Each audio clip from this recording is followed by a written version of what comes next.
Alright, so I made my own iOS 11 concept. I'd like to go over it with you if that's okay. So we start with the lock screen. And it's what you always see at the beginning of every single day. It's the lock screen. First thing you see, raise your phone up, it's a lock screen. Sorry if my laptop's fan is getting way too hot right now, or too loud. So I reinvented, I think it's where the lock screen will eventually go to give you a little bit more information. So you'll see that at the very top, there's nice new blur. And I think this is something Apple will eventually end up doing. It'll tell you the weather conditions at the very least for the day. And at the bottom, it will say what's next up on your calendar. Now, I want to also show you what happens when you swipe up to access Control Center. iOS 10 added 2 pages, but I think that it makes more sense for there to be 1 page in terms of how Control Center will work for the basic function. So right off the bat, you'll see there's now 6 toggles. And yes, you will now be able to customize what toggles you want up there with a max of 6. Toggles will now also support 3D touch, which I think is going to be super helpful. From there, you've got your controls, so if you push that music icon, it'll change to whatever your now playing music is, and you can even set the default one in iOS 11, and it'll open that application. Then you've got your airplane, AirPlay, AirDrop, and now night mode, or whatever it'll be called, probably night mode. You've got your audio controls, and then if you have any HomeKit connected appliances, another section will open up for that, or you can choose to have it on another page. And then you've got now a new application you can open at the bottom, and it's going to just be a blank Safari tab. And that's good for, like, if you ever need to look up anything really quickly, boom, there you go, you're done. And it won't give you any credit card information or access to passwords or anything until you authenticate with your fingerprint, which I think is super neat. I also changed the now playing UI when you're on the lock screen. I think it looks a little bit cleaner this way.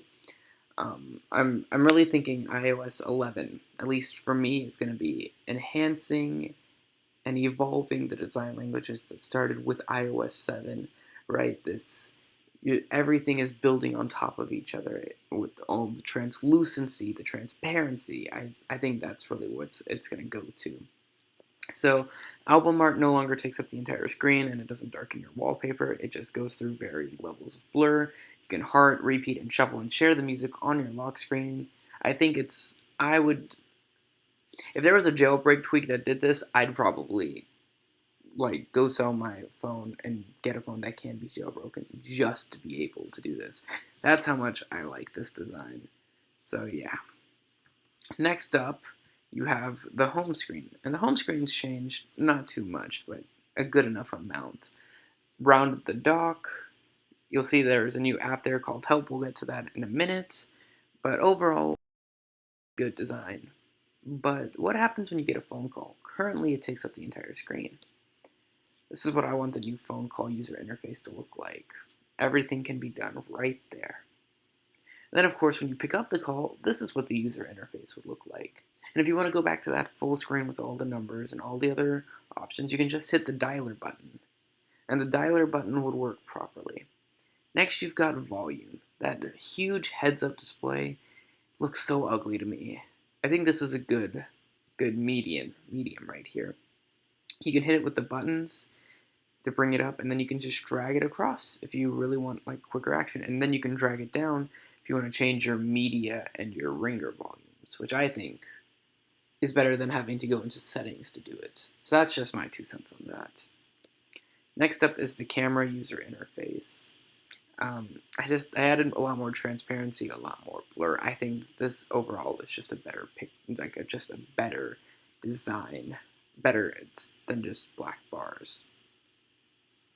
A new share sheet. A share sheet wasn't something necessarily that had to be redesigned or anything.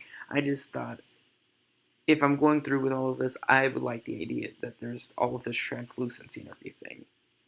Next up, some redesigned apps, going from how they've designed, the music app and the news app in iOS 10. So first up, you've got the App Store. When you open it, you're greeted to this new For You layout. It will replace the featured, basically. It will look at what apps you've downloaded and what apps you like to use, and it'll suggest new apps to you. Then you'll get new apps, which I think developers especially will really like. It's going to mostly be just, okay, these are apps that have been put on the App Store within like the past 30 days. We're not saying they're great apps. We're not saying they're terrible apps. We're saying these are the newest apps. You want to find the next big thing, you can do it. Then you've got your top charts, your categories, and your My Apps. You might be wondering now, where's the Updates tab? A lot of people already have automatic updates turned on for their apps. So now in the My Apps, you can click a button that will show you any apps that need to be updated. So yeah. Contacts is another app. It doesn't have to be updated, but I think to stay in touch with the design language that I'm putting out here, I think that it needed to be, and it's just a semi-nice little update. Messages also gets an update. You'll see I'm prioritizing more like bottom navigation bar, bottom toolbar navigation, that's what I meant to say. You'll see bold text, this nice translucency of your wallpaper. You'll see that in all of these so far, search is everywhere. And yeah. And then you've got settings. Settings, again, another app that people don't like really think about when they're thinking about, oh, there's going to be a quick update. But again, it's just all about keeping up with the design language. And then the inbox, again, you've got that bottom toolbar navigation for the two main functions, composing and going back to see all your mailboxes. But you've also got, oh, that's a little off-centered, whoopsie daisy. But you've also got these messages and everything, and I think it looks super, super nice, and I think it blends really well together. So those are some of the new apps with the new design language. I think after that, we're going to go to Siri. Siri will give you more information now, so when you pull her up, she'll go ahead and give you the weather, and if you go ahead and order like an Uber or a Lyft, and then lock your phone or something, and you just want to see, hey, where's my Uber? Just open up Siri, and she can go ahead and give you this information because she knows that you've ordered an Uber. Developers will be able to implement their own features, but you have to have some sort of action that the user does first for Siri to present that information. Now, Siri also gets a new feature. If you just ask Siri, what are you looking at? Siri will try to identify everything that's possible. So here, Mawson Peak, of course, I don't know if it's a real mountain peak or anything, or even if that makes sense, but here it will be able to, if you click that button, it'll offer you contextual information. So you can see like reviews and see like if any of your friends on social media have posted about it, and good days to go climb it or anything like that. And then for the North Face jacket, it'll give you buying options, reviews, things like that. So I think that's going to really be great. Now, like I said, there is going to be a new design language, and I did talk about in Control Center how there is a dark mode. So I'd like to show you dark mode now. So for context, this is what it looks like. Very, very nice. It's easier on the eyes. You'll see there's still white. There's still the color white in it, but it won't be too much of a bright white. I actually use Sketch Mirror on my phone at night with this pulled up, and it actually looks so beautiful, and it wasn't too hard on my eyes. You've got messages. Again, it's such a nice, sleek little design to have.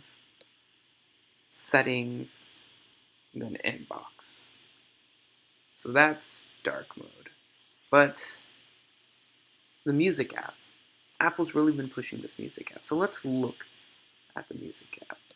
I like the iOS 9, or no, iOS 8, maybe iOS 9 music app, where it had like, it took whatever the colors were in the album art and made it that background. So there's still some translucency here with it, and it takes into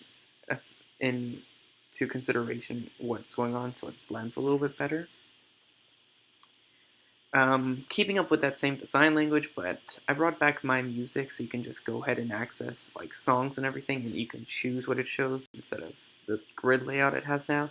Browse for new music. Again, new music is going to be very similar to App Store. It's going to be like, hey, this is new tracks, new albums released within the past 30 days. Radio, of course, and then for you, of course, listen to Starty, what songs you like to listen to, and puts it right there. Finally introducing a landscape mode back to the music app. Nothing like cover flow or anything, But I think it's nice, at least if you want to use your phone like this, you can. So yeah. Now I talked to you about the Help app for a second, so let's talk about that. Problems that you have, and I think this is something Apple will eventually end up doing. They'll merge the Tips app probably and the Apple Support app and all of this at once. And basically, you just tell Siri your problem, and she'll research and see if there's an easy solution, and she'll know like what you've already attempted. And if it still doesn't work, you can just hit Contact Apple Support and have a chat with them, or a phone call with them, or what have you. And you can also opt in to go ahead and for Siri to send your voice recording, your voice message that you told her, to go ahead and be like, yo, this is what's going on. This is what the user's already tried. Let's go from there. Now the next big thing is, and you'll see and throughout all of these apps, we're really prioritizing search. Search is everywhere. I think Apple will eventually come out with Apple Spotlight. We already get this, on Spotlight search on Macs. We get it on iPhones and iPads by swiping down. But a dedicated search engine, this is what I imagine. There would be very minimalistic if they made a website actually for it. But on your phone or iPad, it'd be as simple as just swiping down. And you can search on device and on the internet without ever having to go to another app. So I think this is what iOS 11 will really be like. If we want to go crazy, I know Apple's working on that AI chip. I actually posted a video about that recently.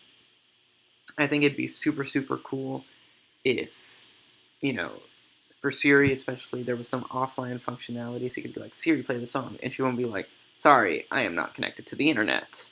So yeah, this is my iOS 11 concept. Let me know what you guys think. You can check this out on Reddit too, actually. I think my post is still up there. But yeah, this is pretty much it. I hope you guys liked it. I will be doing a watchOS one soon, iPhone edition one soon, and many more. So let me know what you guys think in the comments below, and thank you for watching this video.